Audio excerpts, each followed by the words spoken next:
राधे दोस्तों, कैसे हैं आप सभी लोग। आशा करती हूँ सब लोग बहुत अच्छे से होंगे। तो जी, थंबनेल देखकर आप लोग समझ ही गए होंगे कि गेट टुगेदर की जो पार्टी थी वो इस बार बारी थी मेरी। तो मेरा जो मेन्यू था वो था दाल मखनी और शाही पनीर। तो दाल मखनी के लिए राजमा जो था मॉर्निंग में मैंने भिगा दिया था। ये है इवनिंग का टाइम। और मुझे बनाने थे ब्रेड रोल, उसके लिए आलू बॉईल कर लिए हैं। अब इस कप से मैं खड़े उड़द नाप रही हूँ, इसी कप से मैंने राजमा नापा था, इसीलिए 1 कप राजमा 2 कप खड़े उड़द। अब मैं ये इवनिंग है, इवनिंग में ही उबाल करके रख दूंगी। और ब्रेड रोल का सारा सामान यानी कि फिलिंग वो मैं नाइट में ही तैयार करके रख दूंगी, तो मॉर्निंग में थोड़ा सा इजी हो जाएगा। तो बस वही सब प्रिपरेशन चल रही है। दाल मैंने उबलने रख दी है, दाल उबल जाएगी फिर मैं बॉल में ट्रांसफ़र करके उसे फ्रिज में स्टोर कर दूंगी। मॉर्निंग में फिर देखूंगी कैसे बनाना है। अब ये हो रही है ब्रेड रोल की तैयारी। आलू को मैंने बॉईल कर लिया था, पील कर लिया अच्छे से, और मटर को उबलने रख दिया था साइड में। मटर भी मुझे डालना था। अब ये जी रहा प्याज, जो कि मुझे ब्रेड रोल में ही डालना है, तो वो मैंने छोटा छोटा कट कर लिया था। एक्चुअली बेटे की बर्थडे पार्टी में बनाए थे तो उसमें मैंने क्रश करा था, क्योंकि वो बच्चे थे। अब ये ऐसा नहीं है, ये मोटे मोटे कट करेंगे तो बड़े लोग तो खा ही लेते हैं, बच्चे थोड़ा नखरा दिखाते हैं। ये रहा जी गरम मसाला, ये रहा मेरा धनिया पाउडर, और इसके बाद ये आया मेरा सौंफ का पाउडर। इन सबको मैंने अच्छे से मिक्स कर दिया और डाल दिया जी नमक। अब मैंने इनको रख दिया था साइड में, क्योंकि मटर अभी हुई नहीं थी, उसके बाद मिक्स करके मैं मिलाऊंगी। ये रहे जी बर्तन, बहुत ढेर सारे हो रहे थे क्योंकि काम बराबर से चल रहा था। फिर ध्यान आया बाहर बालकनी में कपड़े भी सूख रहे हैं। मैंने कहा चलो मटर होती है, इतने में मैं कपड़े बाहर से ले आती हूँ, क्योंकि इवनिंग हो रही थी, फिर सारे काम धीरे धीरे मुझे निपटाने ही थे। फिर मैं आ गई थी किचन में फिर से। मटर अभी भी मेरी कंटिन्यूसली उबल ही रही थी। एक्चुअली फ्रोज़न वाली होती है ना, तो उसको भगोने वगैरह में बॉईल करो तो वो थोड़ा टाइम लगाती है। तो बर्तन धुल गए थे। ये रहा मेरा कटलरी सेट, क्योंकि ये जनरली तो मैं यूज़ करती नहीं हूँ, बट कोई आता है तो मैं इसको यूज़ करती हूँ। तो फिर मैंने सोचा इसको एक बढ़िया से वॉश दे देते हैं, ताकि ये कहीं से भी, देखिए रखे रखे थोड़ा सा बहुत तो गंदा हो ही जाता है। तो मैंने इसको फटाफट से वॉश कर दिया था। और एक और मैं लेकर आई थी जिसमें अचार वगैरह सब चीज़ें एक साथ असेंबल करके रख देते हैं। वो भी मुझे मसालदानी कह लो या कुछ भी कह लो, वो मुझे फिर धो के रखनी थी मॉर्निंग के लिए। अब ये कुछ छोटे छोटे ऐसे काम थे जो मैंने पहले एक दिन ही पहले करना ठीक समझा, क्योंकि मॉर्निंग में इतना टाइम नहीं होता कि मैं ये सब भी कर लेती। तो जी ये रहा, मेरी मटर हो गई थी। तो अब मैंने क्या करा, मटर को मिक्स करके सूखे मसाले सारे मैं ऐड कर ही चुकी थी। अब मैंने मटर को मिला करके इसको सब कुछ अच्छे से मिक्स दिया, और मैं एयर टाइट कंटेनर में इसको फिल करके रख दूंगी। अब मुझे मॉर्निंग में केवल फिलिंग रेडी है, ब्रेड में भर के सेंक लेना है। तो आप मान लीजिए कि मेरी एक डिश मैंने रात में ही तैयार कर ली। अब मैं अकेली, मेरे हाथ करने वाले, तो कहीं ना कहीं फिर चूक हो जाती, मैं छोड़ती मॉर्निंग के लिए। अब 2-3 लोग रहते हैं तो कोई दिक्कत होती नहीं है ऐसी। और लेकिन अगर अकेले हैं तो ये सब प्रिपरेशन आपको एक रात पहले कर लेनी चाहिए, क्योंकि मॉर्निंग में मैंने जो फ्रेंड्स को बुलाया था वो इनवाइट किया था मैंने 11 o'clock। इसके साथ साथ बेटे को भी स्कूल भेजना था, हस्बैंड को भी। अब ये देखिए राजमा और दाल मेरी दोनों ही बहुत अच्छे से गल गई थी। अब इन्हें मैं बॉल में ट्रांसफ़र कर लूँगी, और जब ये ठंडा हो जाएगा, मतलब रात में डिनर वगैरह करेंगे तब तक ये रूम टेम्परेचर पे आ ही जाएगा, फिर मैं इसे फ्रिज में रख दूँगी। अब ये जी हैं किट्टी की थोड़ी बहुत तैयारियां, जो मैंने एक गेम सेलेक्ट किया था। एक्चुअली गेम तो 2-3 सेलेक्ट किए थे, बट टाइम की कमी के कारण वो हो नहीं पाए। ये मैंने एक माचिस भी ली थी और ये डाइस वगैरह भी लिया था, बट इनका कुछ भी नहीं हुआ। बट ये जो आप मेकअप का सामान देख रहे हैं, बस इसका गेम हो गया था अच्छे से। बट बहुत अच्छा गेम था और सबको मज़ा भी बहुत आया इसमें, और मुझे उम्मीद भी थी कि इसमें मज़ा आएगा। तो जी बाहर से जो कपड़े लेकर आई थी वो मैंने फ़ोल्ड करने शुरू किए। फ़ोल्ड करने की मेरी जो टेक्निक रहती है, उल्टे करके मैं कपड़े सुखाती हूँ। तो सबसे पहले मेरी जो टेक्निक रहती है, कपड़ों को सीधे करती हूँ। मोजे को एक में एक लगा करके मैंने रख दिया था। इसके बाद मैं बारी आती है, सारे कपड़े मैं एक साथ सीधे करती हूँ। पहले सीधे करने के बाद मैं फटाफट उनको फ़ोल्ड कर देती हूँ। तो जी ये है। अब नेक्स्ट डे मॉर्निंग 4:30 उठ गई थी अपना रूटीन करते करते। देखिए अब बज रहा है 4:55।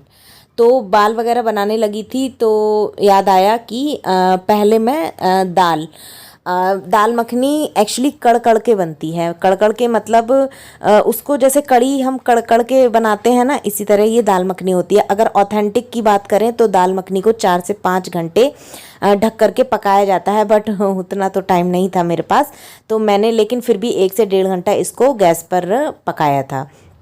तो मैंने सोचा कि सारे काम करने से पहले अगर मैं उबलने मतलब सॉरी करने रख दूंगी तो ये आराम से 1-1.5 घंटा ले जाएगी, तो काफ़ी टाइम मेरा कवर हो जाएगा। यहाँ एक गलती मेरे से ये हुई कि लहसुन वगैरह जो था वो मुझे नाइट में छील के रख लेना था, जो कि मैंने नहीं रखा। ये बहुत ज़्यादा टाइम कंज्यूमिंग होता है और आई थिंक सबसे ज़्यादा बोरिंग भी यही काम होता है। प्याज तो खैर मॉर्निंग में ही छीलने थे, बट मैं लहसुन छील के एयरटाइट कंटेनर में स्टोर कर सकती थी, वो मैंने नहीं किया। बट कोई नहीं, आगे से मैं इसको ध्यान रखूँगी। तो एक लहसुन की पूरा एक जो बंच था वो मुझे छीलना था, क्योंकि पनीर में, दाल में और आपका जो मैंने चटनी बनाई थी दही वाली, सब में मुझे लहसुन यूज़ करना ही था, तो इतना तो लग ही जाता। बट मैंने नाइट में ध्यान ही नहीं दिया कि ये भी मुझे कर लेना चाहिए था। तो शाही पनीर की साथ देखिए, एक गैस पे जो है दाल कड़ी रही है मेरी, और दूसरे गैस पे मैंने चढ़ा दिया है कुकर, जिसमें शाही पनीर का जो मसाला है वो मैंने बनने के लिए रख दिया है। रेसिपी मैंने शाही पनीर की फुल इसलिए नहीं शेयर की क्योंकि बेटे के बर्थडे वाले ब्लॉग में शेयर कर दी थी। अब ये दाल मखनी की एक ट्रिक है जो मैंने नेट पर ही देखी थी। ठंडे पानी में, ठंडे मतलब नॉर्मल पानी में थोड़ी सी दाल लेकर के मिक्सर में एक बार घुमा दीजिए, तो इससे दाल जो अपना क्रीमी टेक्सचर देती है, मिक्सी में घुमा करके दोबारा हमें इसमें पलटना है भगोने में। ये चला करके मैंने जो है अब भगोने में पलट रही हूँ, तो इससे दाल जो है क्रीमी टेक्सचर बहुत जल्दी देने लगती है। तो वो ट्रिक मैंने फॉलो की, काम भी आई, मेरा टाइम भी बचा और टेक्सचर दाल का जो था बहुत अच्छा आया था। अब इधर मैं कर लूँगी प्याज कट के, मतलब दाल ऑलमोस्ट डन हो ही चुकी थी, तो मैंने उसका मसाला बना लिया था। यहाँ शाही पनीर का जो मसाला बन रहा था उस पर मैंने टमाटर ऐड कर दिए थे और ढक करके मैं इसको नमक भी डाल दिया था साथ में, और ढक करके मैंने पकाया। 1 कप लगा दिया था पानी और 4 विसिल आने तक इसमें वेट किया, और जब प्रेशर खुद रिलीज़ हो गया फिर कुकर को खोल दिया था। तो दाल मखनी ऑलमोस्ट कड़ चुकी थी, तो उसमें 2 हरी मिर्च और कुछ अदरक के लच्छे मैंने ऐड कर दिए थे। अभी इसके बाद मुझे 10-15 मिनट ये दाल मखनी और पकानी थी, तो हरी मिर्च और लहसुन नहीं, अदरक का फ्लेवर अच्छे से उसमें दाल में आ जाएगा। उधर तैयार हो गया था शाही पनीर का मसाला, ठंडा हो गया था, जो मैंने पंखे में मैं इस समय रख कर के आई थी कि ठंडा हो जाए। अब दूसरी गैस पे ये जो दाल मखनी है ऑलमोस्ट डन थी मेरी, बट देखिए फिर भी गैस ऑन है, क्योंकि इसको जितना ज़्यादा पकाएंगे ना ये फ्लेवर उतना ही ज़्यादा देगी। तो यहाँ मैंने तैयारी कर ली थी तड़के की। दाल में जो तड़का मुझे बनाना था, तो पिसा हुआ प्याज मैंने इसमें डाल दिया था।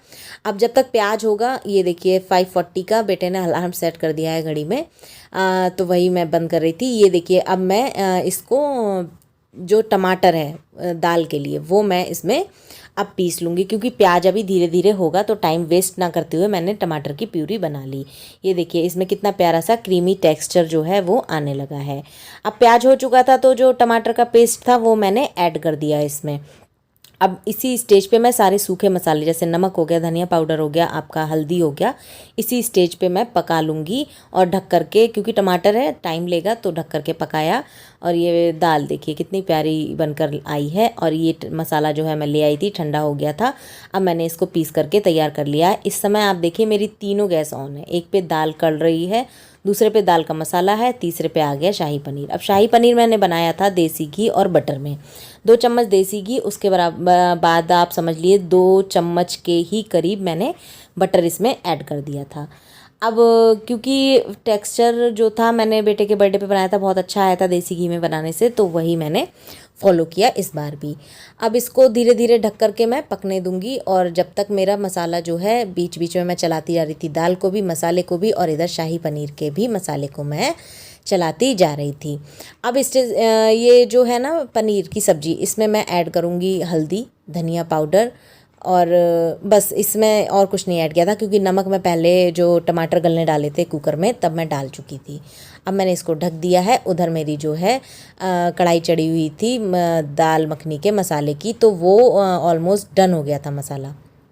तो अब मुझे इसमें क्या करना था, दाल पलटनी थी। तो बहुत ज़्यादा थी, इतनी ज़्यादा मैंने भी पहली बार ही बनाई थी, बट डाउट था कि कैसी बनेगी। बट अब जब पार्टी हो चुकी है, मैं वीडियो एडिट कर रही हूँ, तब मैं आपको बता रही हूँ कि अपना खाओ तो खुद टेस्टी लगे, वो तो अलग चीज़ होती है, बट सामने वाला जब तारीफ़ करके जाता है तो वो एक अलग चीज़ होती है। तो फ्रेंड्स ने कर दी थी ढेर सारी तारीफ़, तो यहाँ मेरी थकान और भूख सब फिर गायब हो गई थी कि सुबह जो 4:30 बजे उठी थी वो मेहनत मेरी पूरी तरीके से सफल हो गई। अब जी आई कसूरी मेथी की बारी, क्योंकि जो दाल होती है उसकी जान कसूरी मेथी होती है। ऑब्वियसली दाल मखनी है तो मक्खन तो डालना ही था, मक्खन एंड क्रीम। तो इस दाल की जो है गैस मैंने इसके बाद बंद ही कर दी थी, ऑलमोस्ट डन है दाल। तो इसमें मैंने ढेर सारा मक्खन जो था इस टाइम पे ऐड कर दिया था। उधर कसूरी मेथी भूनी मैंने केवल इसलिए थी क्योंकि मेरी कसूरी मेथी नम हो गई थी, तो हाथ से इजीली उसका पाउडर बनता नहीं। तो मैंने ये देखिए भुन गई है। अब मैंने जो जिसमें अदरक कूटते हैं ना उसमें ट्रांसफ़र करी, और कूटा नहीं, कूटने से तो कुटती नहीं। फिर मैंने उसको राउंड राउंड राउंड राउंड तेज़ी से घुमाया तो उसका पाउडर, फाइन पाउडर बन के तैयार हो गया, जो कि मैंने दाल में उसको ऐड कर दिया। ये देखिए मैंने गोल गोल गोल गोल इसको घुमाया, पाउडर बन के तैयार हो गया। तो वो मैंने डाल दिया था दाल में। अब देखिए फ्लेम मैंने ऑफ़ कर दिया है। अब फ्लेम ऑफ़ करने के बाद मैंने ऐड कर दी थी इसमें अमूल की फ्रेश क्रीम, क्योंकि उससे एक अलग ही क्रीमीनेस आती है। इधर जो पनीर का मसाला हो रहा था उसको मैं चलाती जा रही थी, अदरवाइज़ वो भी नीचे से लग जाता है। ये देखिए कितनी प्यारी सुंदर सी दाल बनके तैयार हो गई है, और खाने में भी उतनी ही टेस्टी ये बनी थी। देखिए कितना प्यारा इसका टेक्सचर निकल के आया है। इसका जो सीक्रेट आप कह लो तो वही है कि दाल को जितना आप हो सके उतना कढ़ाइए। यहाँ मेरा पनीर का मसाला भी बनके डन हो गया था। जब डन हो गया मतलब मसाले ने तेल छोड़ दिया था, तब मैंने इसमें 2 बड़े चम्मच दही जो था वो ऐड कर दिया था, और अमूल की क्रीम भी मैंने इसी टाइम पे ऐड कर दी थी। और दूसरे गैस पे पानी मैंने जो था बॉईल कर लिया था। तो पानी बॉईल इसलिए करा था क्योंकि रीज़न यही होता है गर्म पानी डालने का कि दोनों चीज़ का टेम्परेचर जो है आपस में मिक्स हो जाए, इसका और उसका ग्रेवी का, और पानी का टेम्परेचर सेम करके मैंने ग्रेवी में पानी को जो है ऐड कर दिया। ये देखिए मैंने ऐड कर दिया, और इसके बाद मैं इसमें पनीर ऐड करूँगी, और चीनी केवल मैंने इतनी ही ऐड करी थी जो कि दही और आपके दही डाला था, और टमाटर और दही की खटास को बैलेंस कर पाए बस। अभी मैं आपको दिखाऊंगी, केवल मैंने आधा चम्मच ही चीनी जो थी, इतनी पूरी कढ़ाई भर के सब्जी थी उसमें केवल आधा चम्मच चीनी जो थी वो ऐड करी थी। वरना बहुत ज़्यादा, जैसे हम लोग रेस्टोरेंट वगैरह में जाते हैं ना, बहुत ज़्यादा मीठा होता है। मतलब मैं तो रेस्टोरेंट में शाही पनीर इसीलिए ऑर्डर नहीं करती हूँ, पता नहीं क्यों इतना ज़्यादा मीठा बना देते हैं वो लोग, वो कि मुझे पसंद नहीं था। अब जी हो गए थे सिंक भर के बर्तन।